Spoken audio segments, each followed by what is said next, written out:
Good morning! Good morning mga kapwa ko soberanong mga mamamayang Pilipino, lalo't higit sa aking mga kahanay sa puwersa 99.9%. It's sa puwera. Kung umaabot ng 30K, 30,000 ang biktima ng riding in tandem ng Uplan Tukhang ni Karma Digong, sisiw na sisiw iyon. Sisiw na sisiw iyon kumpara sa dami ng mga biktima ng riding in tandem na pumapaslang sa ating kapakanan. Kapakanan nating puwersa 99.9% sa puwera. Mga karapatan at kinabukasan. Kinabukasan ng milyon-milyon sa ating hanay na nasa hanay siyempre ng, ulitin ko, puwersa 99.9% sa puwera. At sino naman itong riding in tandem na ito? Abay, walang dilit iba kundi ang kumulikutong at ang kabuktutang hukumang trial by palakasan ng mga abusado, ng mga traidor, ng mga land grabber, mga drug lord, smuggling lord, waiting lord, mga mamamatay tao sa buong gobyerno at kawatang kunoy mga politicians sa buong pamahalaan. Paano? Ano nga ba ang kanilang modus operandi? Abay, yan po ang ating kikilatisin sa episode na ito. Episode number 2 na po ito ng puwersa 99.9%. It's sa puwera patungong demokrasya. Huwad po kasi ang ating demokrasya na meron sa bansa. Kaya gawin natin pong tunay na demokrasya. Solid gold na demokrasya. So, wag na po tayo patumpik-tumpik pa. Marami po tayong exhibit dito na dapat po ay ating ipresenta o akin po ipresenta sa inyo. Okay? So, ang kauna-unahan, syempre, ito po muna ang ating pong pambansang Juror People Power Revolution. Freedom and equality equals democracy. Hindi po pwedeng kalayaan lang. Kasi ang kalayaan, pwede lang tigpasin yun eh. Hindi rin po pwedeng equality lang. Kasi ang equality po ay pwede lang tigpasin. Kailangan po meron tayong sovereign power to judge the living and the dead. Hindi po. Kung yung pong akusado sa pang-aabuso, korupsyon, ng grabing drug dealing at iba pang mga ungas na ang may kagagawa na yung mga iniluklok sa pamahalaan ng kumulikotong ay guilty o inosente. Tayo pong huhusga bilang mga juror. Now, unahin po natin, di ba nga sabi ko, riding in tandem, kumulikotong, at saka yung hukuman trial by palakasan. Ito pong ating kumulikotong, ito po yung gatekeeper po natin. Bantay po ito para wag makapasok ang mga traidor at kawatan sa pamahalaan. Meron po silang obligasyon dito, voters obligation. Ginagampanan ba nila ito? Hindi. Now, gaano katotoo ba na sila po, ang kumulikotong po ay bantay sa lakay? Walo nang una. Ito, bago pa nga lang ito si Atty. Respicio eh. Pero kami noon ni Glenn Chong, matagal na po namin binabakbakan ito, matagal na po namin ibinubulgar ito. Pero walang nangyayari kasi sino ba naman tayo? Kung hilaho tayo sa poder sa gobyerno, sa puwera tayo. Sila po ang nagdidikta kung ano ang rule of law, kung ano ang due process of law. So, Attorney Respicio, isa pong resibo yan para sabihin natin na posible. Hindi naman natin sinasabing talagang dadayain nila, no? Pero posible talaga na dadayain nila. What are they in power for? Ika nga ng kaungasang kasabihan. Di po ba? Now, bukod dyan, syempre, eto po, nung nakarangalalan lamang ito, kung saan nanalo ay si Bongbong at Sara. Ang Unitibs. Uniteam naman, pambira. Oo. So ito pong ginamit na isang, lalanin po natin bawat isang vote counting machine, ang ginamit nung araw, BCM di ba? Ngayon, pinalitan nilang pangalan, ACM naman. Pero ganun pa rin. Automated cheating machine pa rin. Yung unan lang ginamit, PCOS machine, ay naging Hocus Picos. So pinalitan nila ng BCM, ganun pa rin, vote cheating machine. Ngayon naman, pinalitan na naman nila ng ACM, ganun pa rin, automated cheating machine pa rin yung kinalalabasan na ito. So yan na IP address, bawat isang machine, isang IP address. Kasi yung IP address, para yung IP address ng bawat SIM card. Diba? So, alalahanin po natin, yung machine, may SIM card. Diba?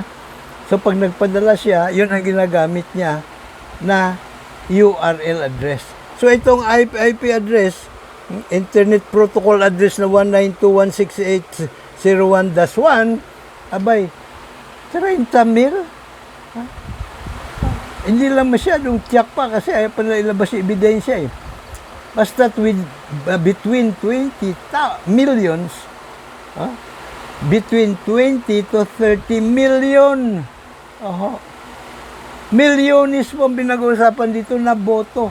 Ay, yung isang makina, counting machine, ang max lamang po doon ay 200 votes. Isipin niyo yung papanong magic ang ginamit nila rito. Ang Korte Suprema hindi pa nagsasalita Pambira pa sa patis ito. Of course, unang ibinunyag yan ng TN Tarayo. Si Eliseo Rio, si Franklin Isaac, Eliseo Rio Jr. at si Gus Lagman. Ito pa isa sa mga paborito ko itong resource person pagka kinikilatis namin, yun pong Hocus Picos na nangyari noon. Pero commissioner ito ng COMELEC, appointed. Pero hindi po siya nakumpirma. Pambihira. Alam ng mga kawatang politiko na siya ay balakid, siya ay tinik sa kanilang lalaugan. Lalamunan, po. So, malinaw po yan, na ebidensya. At ang isa pa, na magpapatibay ng ating pong tamang hinala, abay, hindi po sinusunod ng COMELEC ang batas. Ito po ay RA 9369, Section 31. Kung sa malinaw na malinaw dito, nakasaad ang manner of counting votes. Babasahin ng chairman ng BEI o ano ba yung BEI, blah blah blah. Kalimutan ko tuloy, Oo nga, BEI. Anyway, alam nyo na kung ano ibig ko sabihin, So may chairman ng BEI, Ang chairman ng BEI ay siyang magbabasa ng balota. Manual, Pagkatapos yung kanila pong tatlo ang member Yung isa ay 4 clerk, yung isa naman ay 3rd member. Sila naman ang magtatali sa, alam mo na, tara-tara. Pero pwedeng gawin automated yun. Bakit kamo? Abay, pwede silang bumili ng scanner, At yung scanner nila may taling, may ano na rin, And then, meron silang malapad na flat screen TV. na yun ang pinaka-board na gagamitin nila para hindi sasakit leeg ng mga watchers at ng publiko. Alam mo na, kababasa. And then, sa harap ng watchers at publiko, babasahin na isa-isa bago nila i-consolidate at yun na, election returns.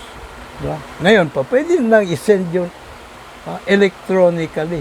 Actually, gamit lamang ang Yahoo email. Napakabilis lang gawin ito eh. Kaso binubulabog talaga nila kasi pag ginawa nila ng tama ang kanilang trabaho, hindi sila makakakwarta. Yan ang isang bagay na tiyak riyan. So meron pa ba silang nilalabag na batas? Meron pa po. Ito ang pinakamatindi. Ito po ay voters education na nakaatang sa balikat ng COMELEC. Board of Election Inspector ang ibig sabihin ng BEI. Board of Election Inspector. Ano ini-inspect nila? Kung ang nagtatali ng mga boto ay yung makina, yung programa na malamang kaysa hindi may dagdag bawas na utos. 'Di ba? Kasi series of instruction lang yung paggawa ng application, ng computer application.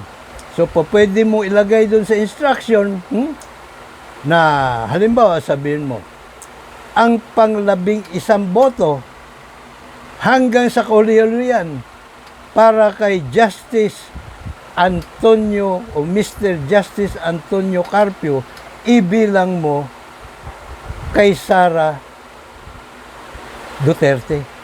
Pwede yun. Yung computer naman, wala namang puso, wala namang utak na sarili yun eh. Diba kung ano lang yung imamando sa kanya, yun ang susundin niya. Diba? So, napaka-efficient pa kamo. Cheers!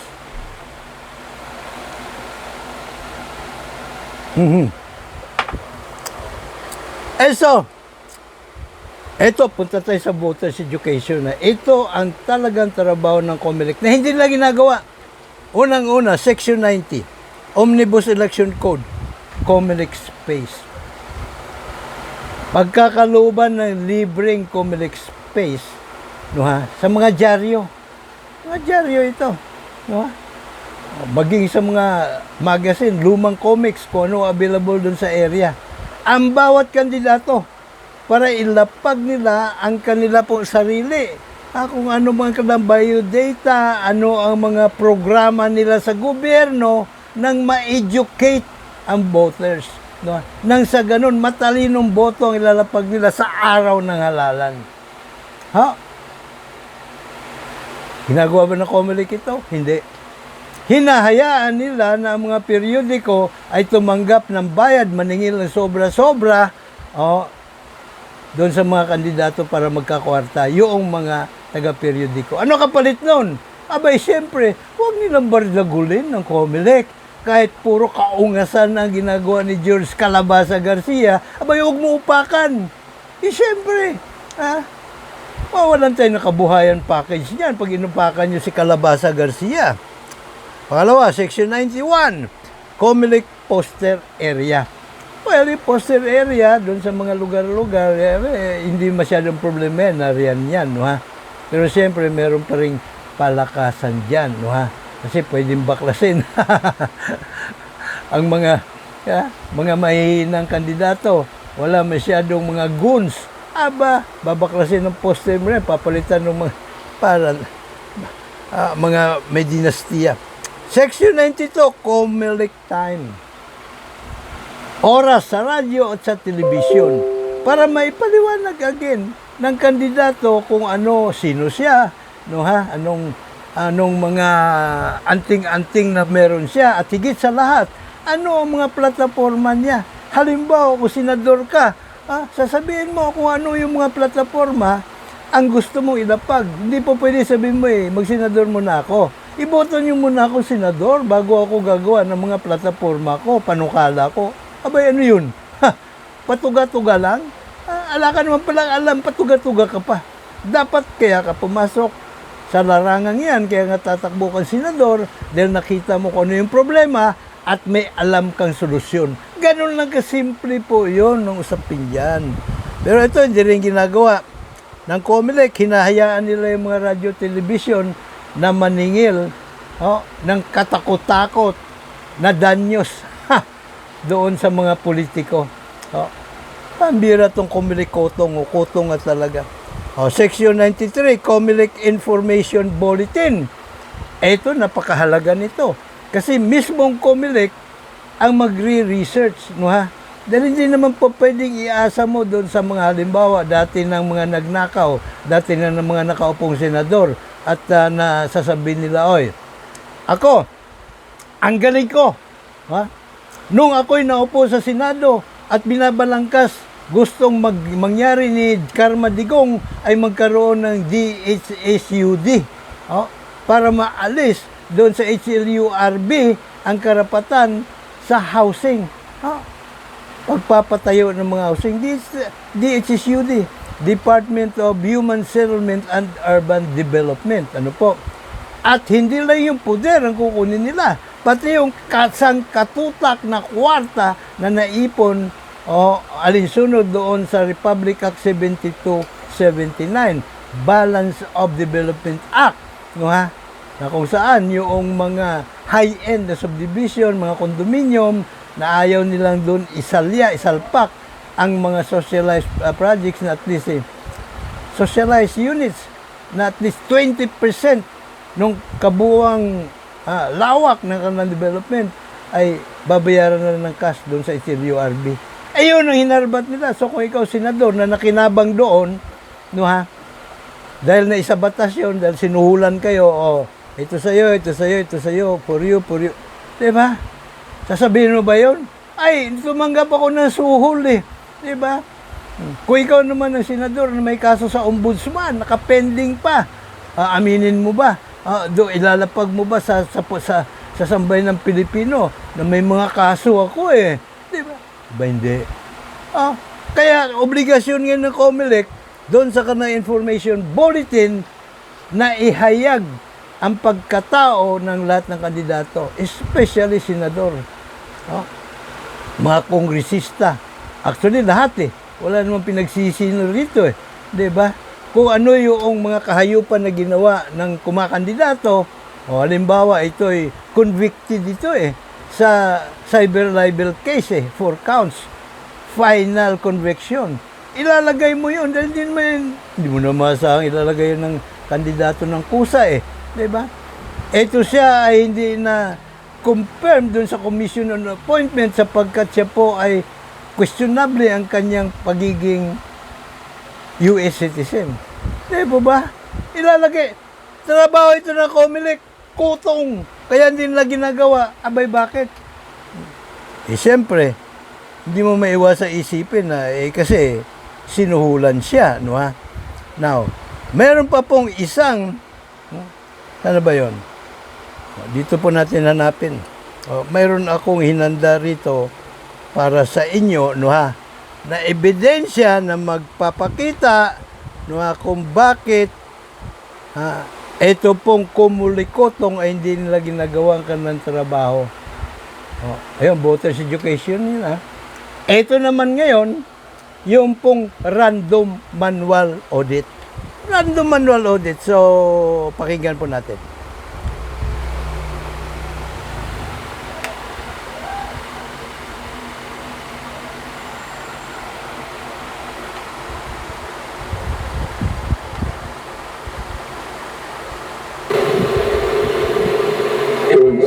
The random manual audit was conducted several days after the election.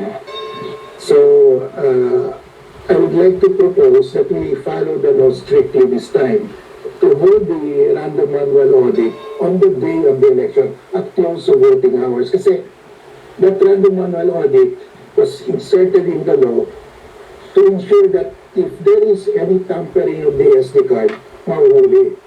That is our assurance na walang nag-tamper. And if we hold the random manual, tapos boxing lumabas na yung resulta You have to change the, So, pakiusap lang namin, pwede ba, let's just implement the law and hold the random manual audit on election day itself. Thank you.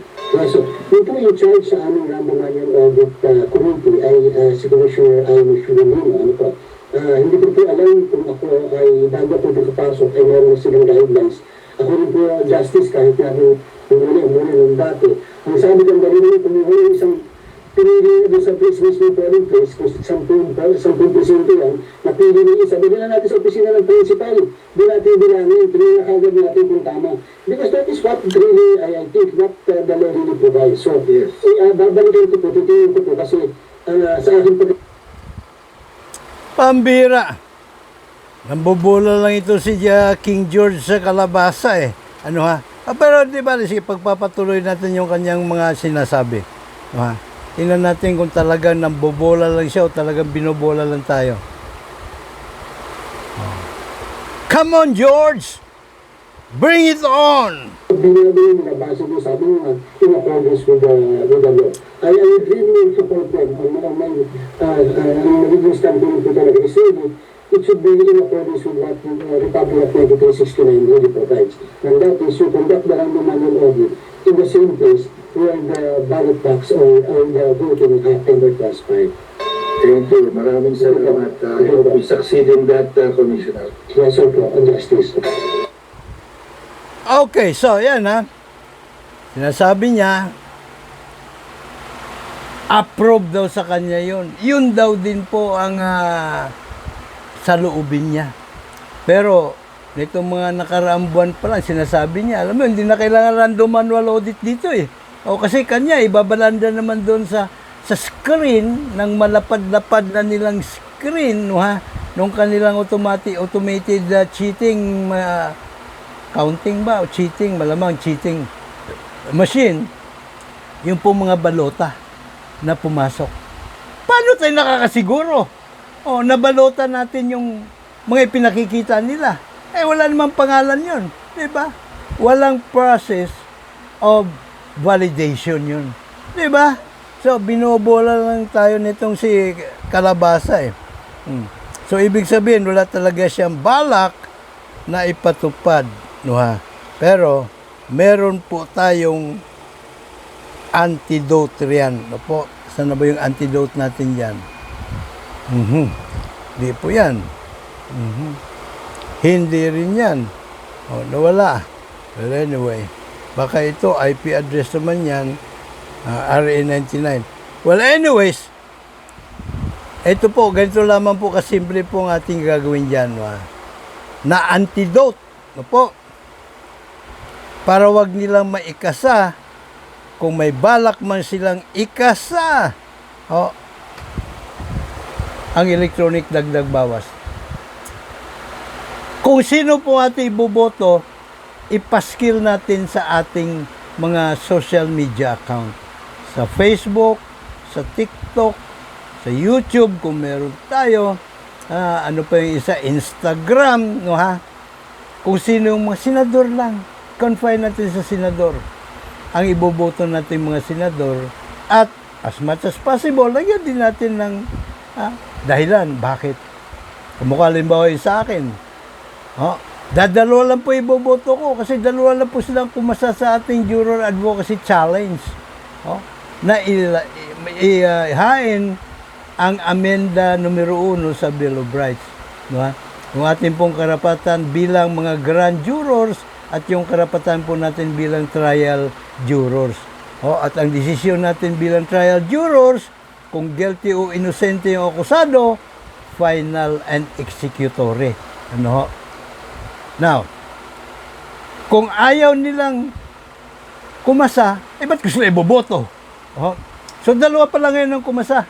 Ito pong si Ariel Quirobin at si Colonel Gringo Honasan, Colonel Ariel Quirobin po. At sa bababang kapulungan naman si Flor Fulay Baguio, 2nd District of Parañaque. Sa party list, si Greco Belhica. Oh, marami akong gustong ibotong kandidato, katulad ng limbawa ni Heidi Investigadora Mendoza. Oh, silang dalawa po, ni Pau Chief Presida Acosta, ang ginawa ko ng artikulo noon, nagpangita kami sa isang event noon. Gumawa ko ng artikulo, ang dalawang babaeng may bayag. Hindi po ba? Dahil sa bilib ko sa kanila. Pero hindi po sapat. Ang pag-iimbestiga lamang eh.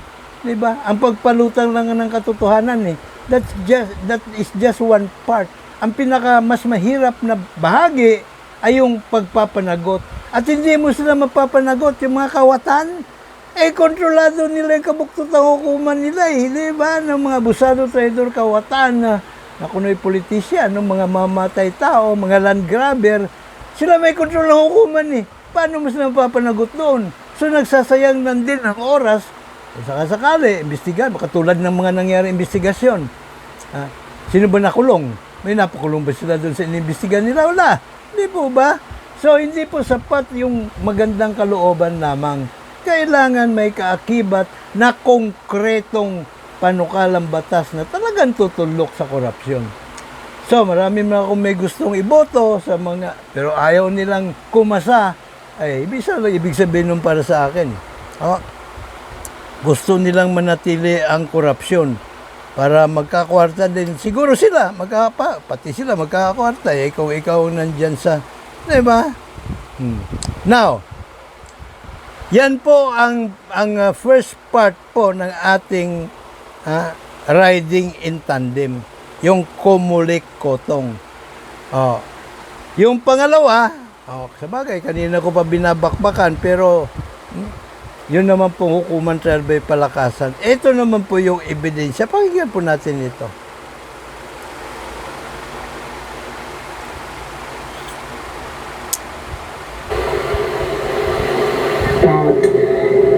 More money going into their pockets. Is there something more here? Something more sinister na maaaring mangyari na buhay na ng tao ang nakasalalay dito? Well, alam mo kung ano ko nga sa contractor is, kung ganyan pala kalaki and only 30% or 35% really gets into the project, anong ginagawa niyo? Alam nga naman 10% lang yung profit, kasi yung 10% yun, hindi nyo pa makukuha yan. After 1 year yung makukuha dahil meron pang retention yan 10% eh. Ano gagawin nyo? Substandard, sir. At paano kung substandard yung bridge? Paano kung substandard yung kalsada, patas bumagsak yung kalsada? Hindi maayos yung pagkakagawa. Di ba? Buhay ng tao sa state yan. Alam mo, nagulat din ako na it's hindi lang sila ng porsyento. Sila na rin alam ba na ang joke nga dyan is nawala na raw yung SOP. Akala mo good news eh. Wala nang SOP yun sa mga infrastructure projects. Alam mo ba bakit? Bakit? Si mismo yung mga politiko na yung contractor at sa supplier. So, ibig sabihin, meron na nga silang porsyento. Sila pa yung contractor. Sila pa yung supplier. Ito na triple whammy na. Bakit nagkaganon, Mayor? Like, what was the trigger? What was the key to opening the floodgates? Alam mo kasi, people were silent. Nobody is talking about it. So that actually emboldened them na, alam mo, man's desire, sabi nga niya, man's desire. Ang bihira, no? Wala daw kabusugan ang kaswapangan ng tao. Ang sabi ni Mayor Magalong, ay nananahimik kasi tayo eh. Pambihira naman. Pag nagsalita ba tayo, may magagawa tayo? Ay, yung mga nakapwesto ng mga kongresista at senador, wala din sila magagawa eh. Diba? Kasi pagka talagang ipupursigin nila, wala silang pondo eh. Galing sa presidente. Lalo na, madalas kaysa minsan, ang mastermind ng pangungurakot ay mismong presidente. Ano yung ginawa ni Gloria? Sino bagman ni Gloria? Sawa niya. Pambirang pa. Si Digong, sino bagman ni Digong? Si Bongo! Bongo na yan, oh. Diba? So,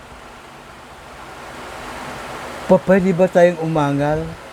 Pwede. May mangyayari ba pag umangal tayo? Wala. Pambihira, oo. So, ba't pa tayo? Bakit pa tayo magsasalita? Wala naman pala tayong magagawa eh. Pero meron tayong isang bagay na pwedeng pagkaisahan na ito'y win-win para sa tanan. Ito po ay talagang pakikinabangan ito nating mga nasa hanay ng 99.9% itsapwera. At yun nga, ang pagsusulong ng Juror People Power Revolution. Pagsusulong ng panukalang batas.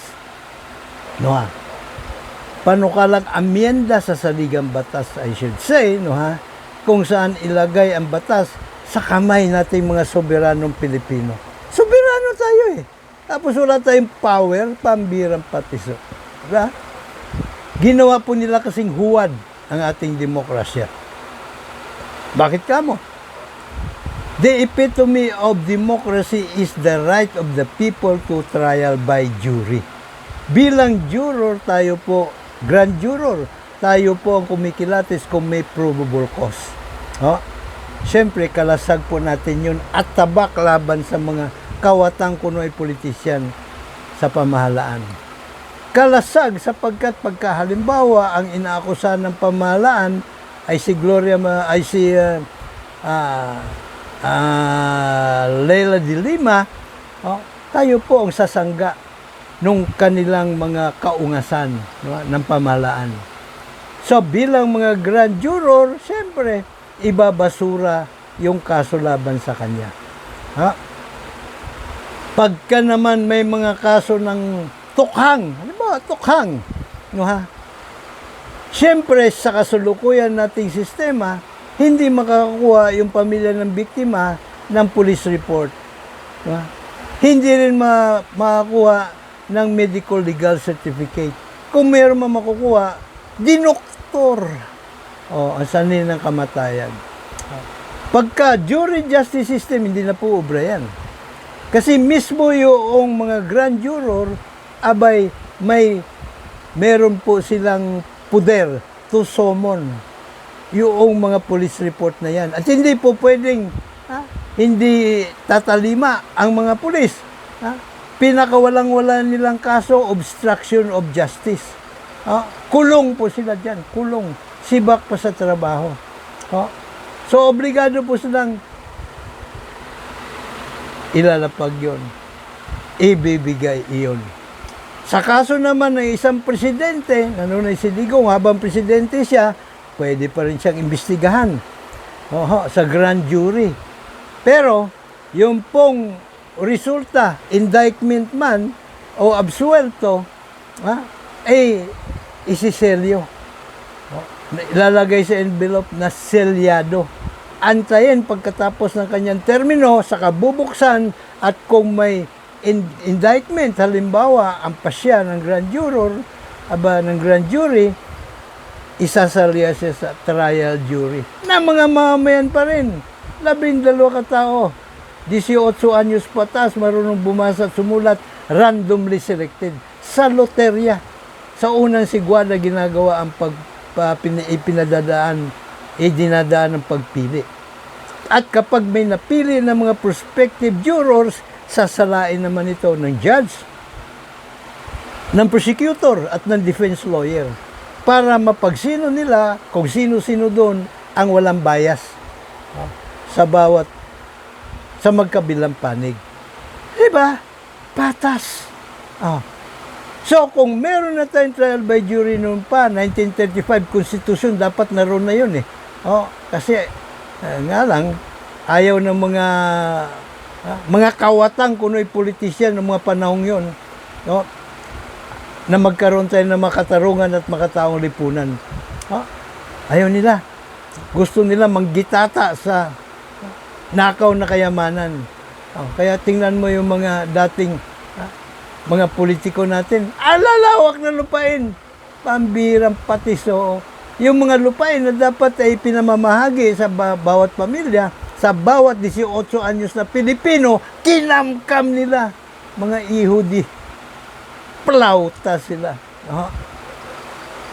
So yun po kasaysayan, kalunos-lunos, no? Na kaganapan po sa buhay natin pare-pareho. O, paano?